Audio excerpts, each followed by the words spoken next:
I would like now to introduce Senator Robert Torricelli from New Jersey. He was in the House of Representatives for 14 years, and now he's a U.S. Senator. He went to Rutgers University, got his law degree. Then he went on to Harvard, got his master's degree in public administration.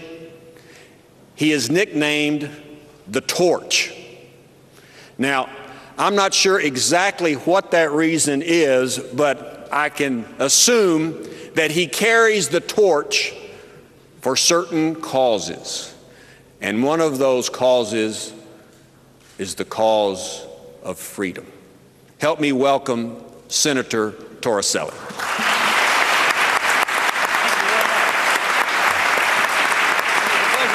Good to meet you too. I want to thank you all for being here today. Thank you. It is a basics of public speaking and debate that one never repeats an allegation that is baseless because you give it foundation. And I've stayed with that most of my life, as I think Stephen has. But the case he just made to you is so important. There is a legitimate debate here.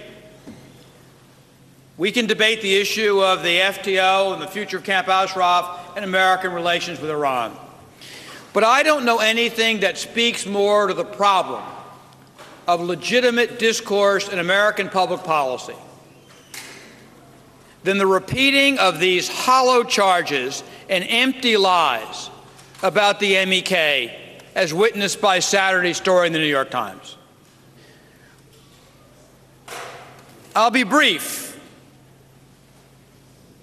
but it has to be said.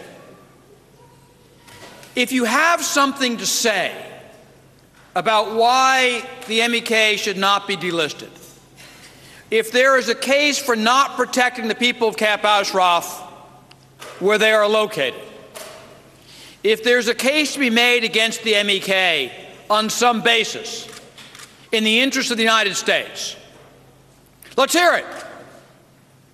I'm sympathetic to the MEK, but I'm for the United States every day of the week. If this is not in American interest, make the case. But to repeat these ridiculous allegations, the MEK is not a Marxist organization. It simply is not. You can say it, you can keep writing it, you can repeat it all day long, but it is not Marxist. Mrs. Rajavi, in her speech in Rome, laid out the platform and the charter of the organization. It believes in free enterprise and human rights, denuclearization, peaceful relations with its neighbors, a democratic multi-party system. Now, you may not want to hear it because of the lack of any other evidence, just denying it may be your case, but it makes you look more ridiculous than right. To charge the MEK with being Marxist because in the 1970s some people came to leadership who had Marxist tendencies is like claiming the Democratic Party remained segregationist because of George Wallace. That was then, this is now.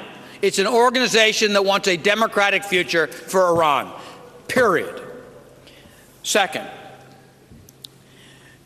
to deny that there is no evidence of terrorist activities for many years and within the statutory period is to belie the facts. Now, you can say otherwise,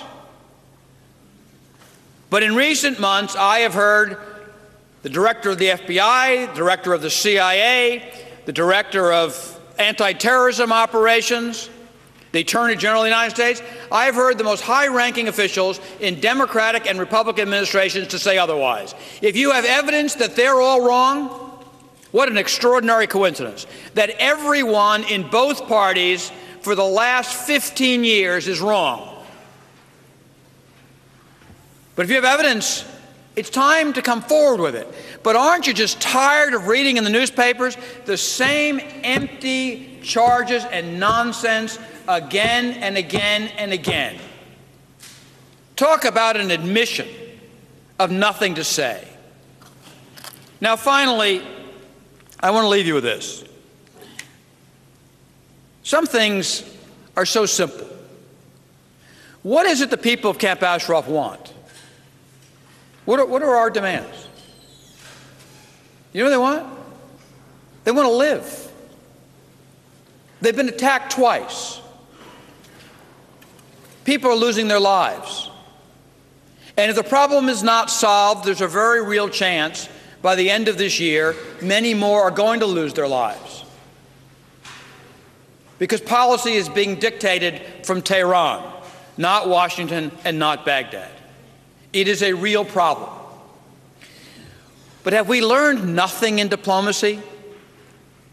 Acceding to the demands of the mullahs in Tehran accomplishes nothing. Of course they want the camp disbanded. Of course they want people moved. Of course they want the MEK disbanded. I understand that. But does anyone believe if you give them those things, if everyone in Ashraf is moved, if another 100 people are killed, if the organization is disbanded, if there is no opposition to the mullahs anywhere on this earth, does anyone believe that's the last Iranian demand?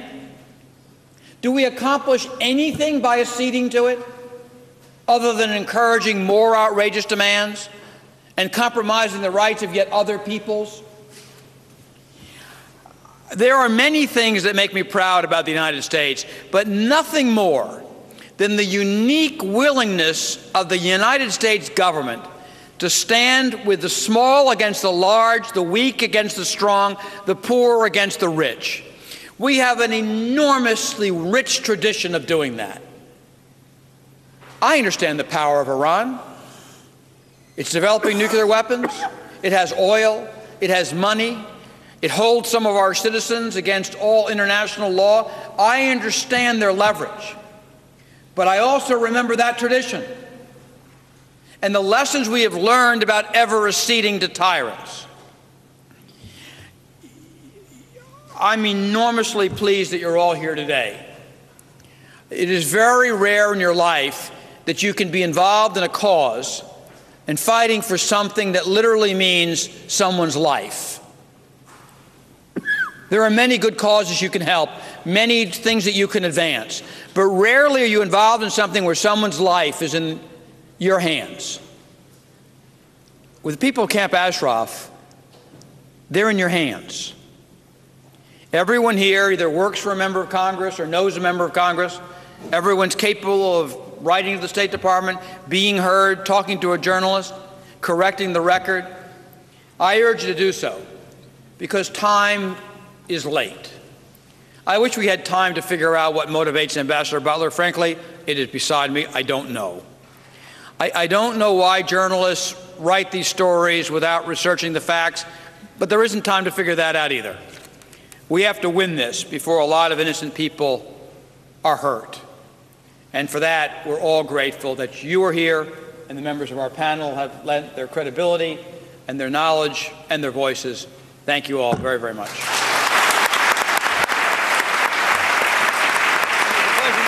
Good to meet you too, Senator.